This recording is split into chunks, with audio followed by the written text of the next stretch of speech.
Hi, my name is Kenneth Unsalon, and today I'll be discussing to you about how to use a peak flow meter. But before we talk about how to use a peak flow meter, let's discuss about respiratory distress. So, let's get on to it. So, what is respiratory distress? Respiratory distress is when the fluids fills up your air sac, okay, your air sac, in your lungs to the point where it lowers the O2 intake.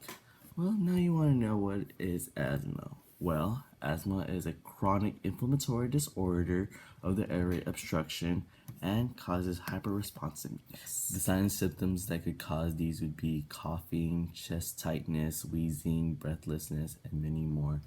The treatments to prevent respiratory distress would be using an inhaler or removing yourself what triggers yourself from the environment causing you to have these symptoms. So when to use a peak flow meter? You would use a peak flow meter when the asthma symptoms that wake you at night, increase in symptoms during the day, having a flu or illness affecting your breathing.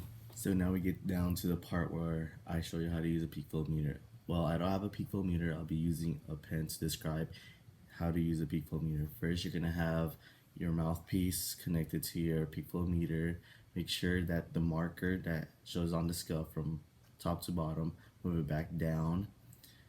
You want to make sure you're standing or sitting up straight, if any is possible. Then make sure you have take a deep breath in, trying to fill up all the air in your lungs, and then you're gonna blow out hard and fast.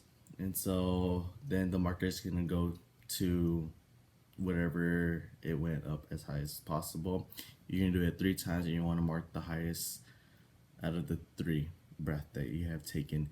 Usually, when doing this peak flow meter, you want to record within a 2 to 3 week period.